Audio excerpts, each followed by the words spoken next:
Hello everyone, my name is Amanda and I'm the Engagement and Outreach Lead here at Curatio.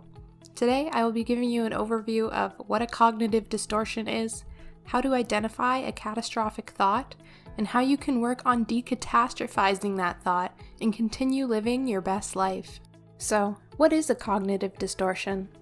I promise it's not as complex or scary as it sounds, but it can definitely negatively impact your well-being if they go unnoticed for too long.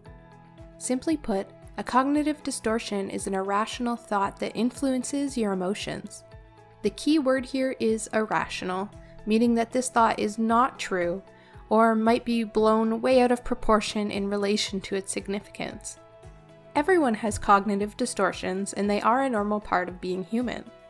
However, when you have too many or too intense of cognitive distortions that go unquestioned, they can become very harmful to your well-being and may contribute to developing or worsening anxiety and depressive conditions.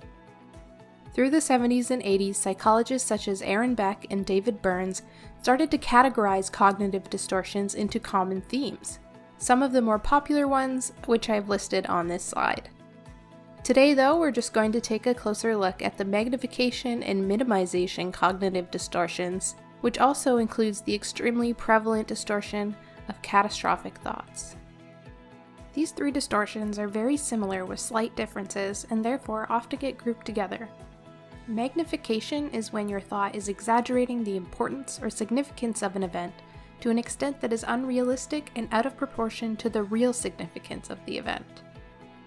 One common magnification that people often find themselves thinking is believing that a mistake you made is excessively important and will cause drastic effects, when that is unlikely to be true. A real-life example of this might be thinking that stumbling on a few words during an interview, let's say, completely ruined your chances of getting hired, when realistically, the interviewers barely noticed and thought you had answered the questions very well. Moving on to the next cognitive distortion in this category, which is minimization.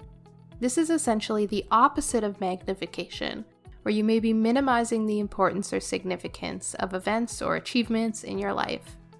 A real-life example of this would be graduating from a university program and believing that it's really no big deal because so many people go to university and graduate every year, making you nothing special.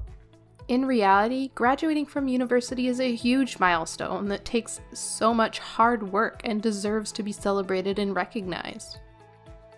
The third distortion in this category is called catastrophizing, which is another type of magnification. Catastrophizing is when you only see the worst possible outcome of a situation, with no other possible alternatives. A relevant example of this would be after getting a text from your spouse that reads, "We need to talk," you immediately jump to the conclusion that they want a divorce and think, if my partner leaves me, I will never find someone else and I will never be happy again. In reality, you have no idea what they want to talk about. It could be positive, negative, totally unrelated to your relationship. So, once you identify a thought that may be magnified or considered catastrophic, what do you do about it? That's where the cognitive strategy of decatastrophizing comes in. Essentially, this technique trains your brain to reframe these out-of-proportion thoughts into more logical and manageable ones. This cognitive strategy involves asking yourself a series of questions about the thought to determine if your thought might be catastrophic and needs to be reframed in a different way.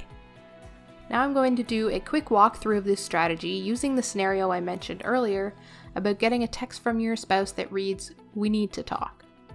So the first question you ask yourself is, what is it that you're worried about?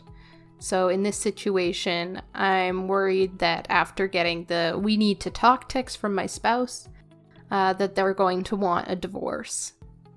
The second question you need to ask yourself is, how likely is it that the worry will actually come true, giving evidence and examples of past experiences to support your answer. So in this situation, it might be in the past when my spouse texted me, "We need to talk," it was to talk about how we can communicate better and make up after a fight. We've been fighting a lot lately, so divorce is a possibility, but based on past experiences, it's more likely to be that they want to work on our communication again. Moving on to the third question that you might need to ask yourself. If your worry does come true, what is the worst thing that could happen?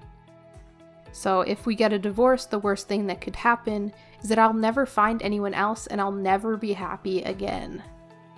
So number 4 is, if your worry does come true, what is most likely to happen?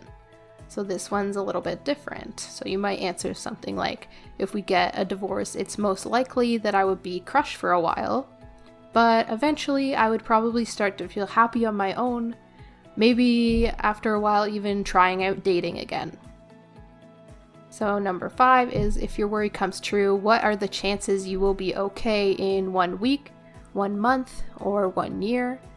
Doing this in percentages. So in this situation, it could be, if we get a divorce, there's a 5% chance I would be okay in 1 week, a 10% chance I would be okay in 1 month, but an 80% chance I would probably be okay in 1 year. So once you've finished answering all of the above questions, the next step is to try and reframe that thought based on your answers for the above. So for this scenario, it might be based on my above answers. It is more reasonable to think that there could be many different reasons that my spouse wants to talk, both positive and negative, and even if they did want a divorce, I would feel like a wreck for a while, but I would likely be okay in 1 year's time, learning to live independently, and maybe even starting to date again. So using this decatastrophizing strategy may take some time to get the hang of, but practicing questioning your worry thoughts with these questions will help you get to a place where eventually you'll automatically just deconstruct any catastrophic thoughts without having to follow a set list of questions. And that's all for today on cognitive restructuring. Be sure to tune in for more wellness tip videos in the near future. On a final note, I wanted to leave you with this quote from the famous Helen Keller, which underscores the importance of being able to reframe our thoughts and move forward. When one door of happiness closes, another opens. But often we look so long at the closed door that we do not see the one which has been opened for us.